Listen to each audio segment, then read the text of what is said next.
Dalam tema produktivitas, tadi saya sedikit sudah nyenggol dan saya akan bahas lagi. Manusia dinakodai oleh otak perasa, bukan otak pemikir. Kalimat ini didasari oleh beberapa buku. Buku utamanya adalah dari Daniel Kahneman. Judulnya adalah Thinking Fast and Slow. Yang mana saya baca itu manusia itu punya dua otak gitu ya. Punya dua sistem, yaitu sistem satu dan sistem dua. Sistem satunya adalah, gak tau kembali atau enggak ya, ini mungkin diralat kalau salah gitu ya.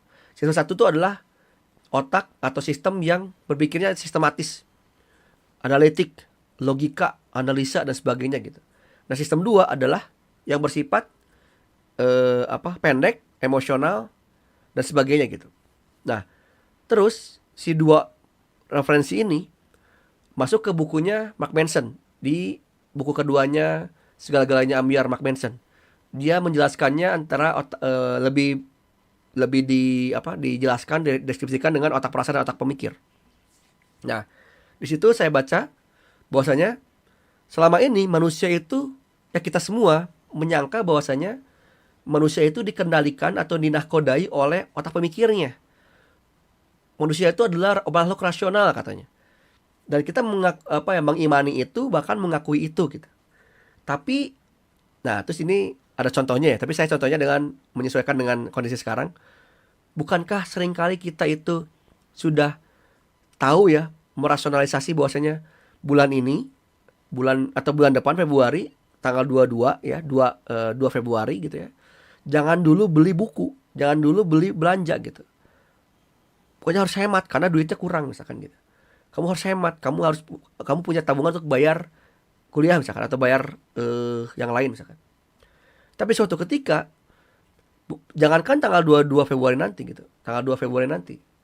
Tapi kamu pas jalan keluar, kamu tuh ada orang sorry, kamu scroll lagi, ada yang ngejual buku murah dan kamu impulsively beli gitu. Padahal kamu udah siap dan kamu tuh udah menganalisa bahwasanya kamu tuh jangan sampai beli gitu. Kan itu tuh otak pemikir tuh yang berpikir demikian gitu. Kamu tuh jangan beli ini, kamu tuh lagi butuh ini. Jadi logika, analisa dan sebagainya itu tuh dikendalikan oleh otak pemikir.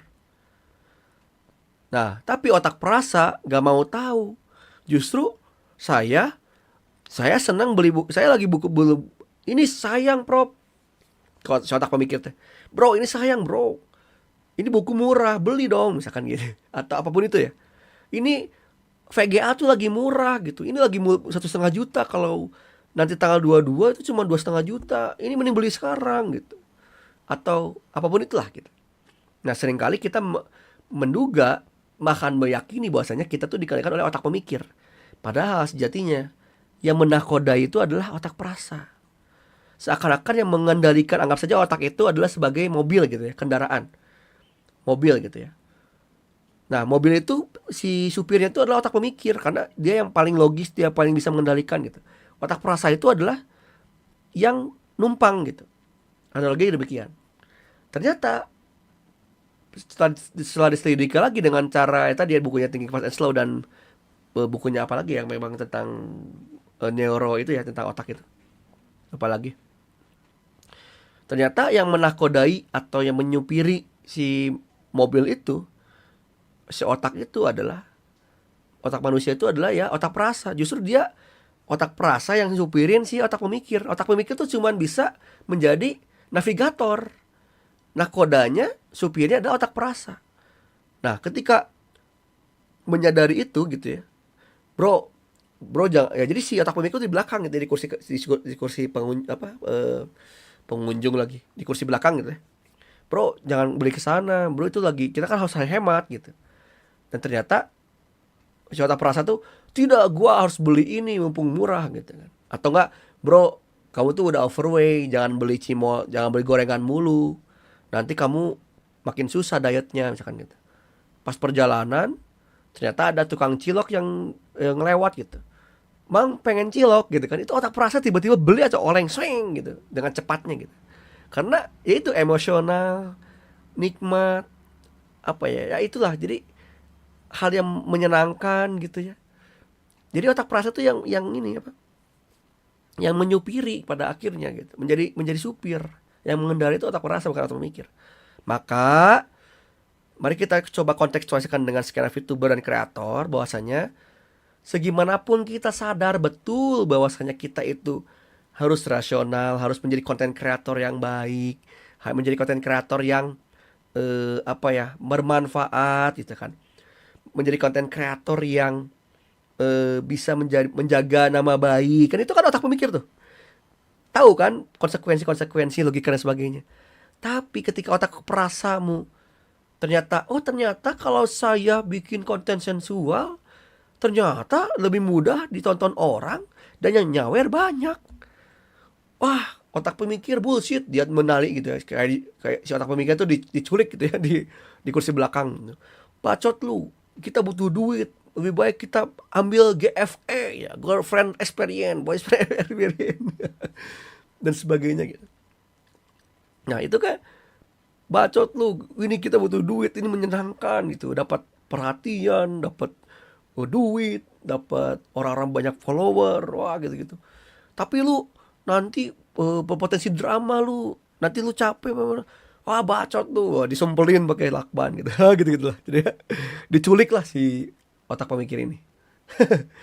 Maka dari itu secara produktivitas gitu ya, sama juga kita membangun habit gitu. Ayo kamu tuh sudah overweight, kamu harus olahraga, kamu harus puasa gitu kan. Otak perasa tidak mau gitu. Saya tidak mau olahraga, itu tidak mengenakan, itu menyakitkan, saya tidak mau. Nah, itu makanya kenapa kita tuh tidak mau menderita, kita kabur, kita tidak menerima penderitaan itu dan sebagainya, karena otak perasa melindungi kita agar tidak tersakiti, ya gitu.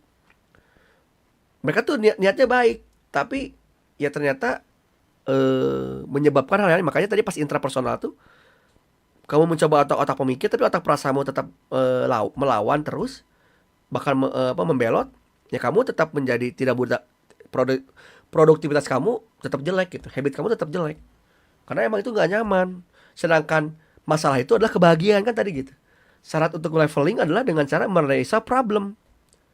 Kamu naik level ketika kamu mampu menyelesaikan masalah. Sedangkan masalah itu adalah otak perasa takut, nggak mau tuh, karena itu sakit. Nah, jadi banyak orang yang fight, freeze gitu.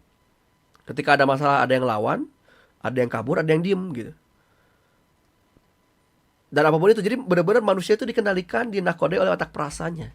Maka kalau kamu ingin mengerjakan apapun habitnya atau menggait masa apapun itu, maka triggerlah otak perasamu. Kalau makanya kenapa pada akhirnya GFE, BFE, sensual, dramatika dan sebagainya. Makanya kenapa banyak drama ya kita tuh, dan katanya malas drama tapi kita tetap peduli dengan drama itu gitu. Karena otak perasa melihat, oh seru ya melihat ini semua. Wow, memang ya komunitas VTuber ini kocak gitu ya.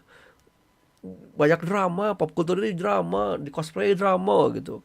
Asik ya ternyata, wah gitu. Padahal otak pemikir, bro lu capek lo bro, lu tuh gak bakal benar, kamu fokus lu tuh terbatas gitu kan, itu logika gitu. Itu tuh tahu konsekuensinya, tapi tidak, ini senang, ayo kita troll mereka gitu, ini menyenangkan, let's go gitu. Bayangkan bro gitu. Itu tuh semua hal bisa dilakukan. Maka dari itu ya karena sama-sama dikendalikan otak perasa, jadi ya cara terbaik adalah untuk berkompromi dengan otak perasa. Bro memang itu menyenangkan, tapi tolong kendalikan gitu. Sadarlah bahwasanya itu kurang baik gitu. Jadi emang butuh jam terbang juga tuh otak perasa itu, bagaimanapun caranya gitu. Termasuk produktivitas ya, karena ini konteks produktivitas tapi juga bisa ke yang lain-lain ya. Manusia dinakodai oleh otak perasa dan otak pemikir. Maka kalau dalam bukunya Atomic Habits, James Clear bahwasanya kalau mau mengubah habit, lakukanlah secara kecil gitu kan. Atomic Habit tadi ya, perubahan kecil-kecil yang mengubah hidupmu dengan cara, kalau nggak salah rumusnya itu CCRR deh. Q, Crave, Respond and Reward. CCRR. 1, Q itu adalah kata kuncinya menjadikannya terlihat, make it obvious kalau nggak salah bahasa Inggrisnya. Yang kedua, crave itu adalah menjadikannya menarik, make it interest kalau nggak salah. Yang ketiga, response atau menjadikannya mudah, make it easy. Yang keempat, menjadikannya memuaskan atau make it memuaskan apa ya, puas. Make it ya gitulah. Jadi ada rumusnya itu. Mari kita coba bedah dengan rumus tadi, CCRR tadi. Cue, crave, respond, and reward. Nah, coba bayangkan kamu itu bangun tidur. Bangun tidur tuh seringkali buka apa sih? Bangun tidur tuh suka ngapain sih? Kan seringkali sekarang itu manusia zaman sekarang tuh buka HP kan, bangun tidur. Karena apa? Karena menjadikannya terlihat. Yang terlihat bangun tidur apa? HP. Nah, HP itu. Karena dekat. Terus kemudian menjadikannya menarik. Menarik kan buka HP setelah bangun tidur. Siapa tahu ada SMS. Siapa tahu ada WA. Siapa tahu ada Twitter. Siapa tahu ada notif apa gitu kan. Email dan sebagainya. Itu make it interest gitu ya. Menjadikannya menarik. Mudah. Karena apa? Karena tinggal ngambil ya kan, di samping diri kita tuh ada HP, makanya mudah tuh ngambil. Dan memuaskan. Pas scrolling puas, ternyata asik ya, ternyata membangun buka HP setelah bangun tidur, akhirnya bablas aja 2 jam 3 jam gitu. Nah, itu tuh pola habit gitu. Nah, itu tuh otak perasa tahu bahwasanya yang itu mudah, menyenangkan, jelas terlihat gitu ya.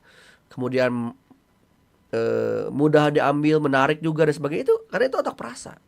Maka kalau mau mengubah habit, timpa dengan yang sama gitu. Dibalik lagi, kalau kamu nggak mau buka HP pada saat bangun tidur, maka HP-nya simpan jauh dan geser dengan habit yang baru. Dengan cara apa? Dengan cara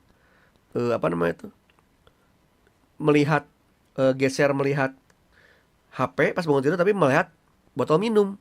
Karena kan bangun tidur butuh air kan. Udah minum, bangun tidur, udah stretching, lihat ada barbel di sana, coba gerak gitu. Udah gerak langsung ke WC, langsung mandi. Nah, jadi kayak lupa tuh HP-nya gitu. Jadi emang ya harus digeser lagi, harus disiasati lah gitu kurang lebih. Dan itu butuh jam terbang juga tetap. Makanya minimal butuh ilmunya dulu, lalu latih lah gitu ya.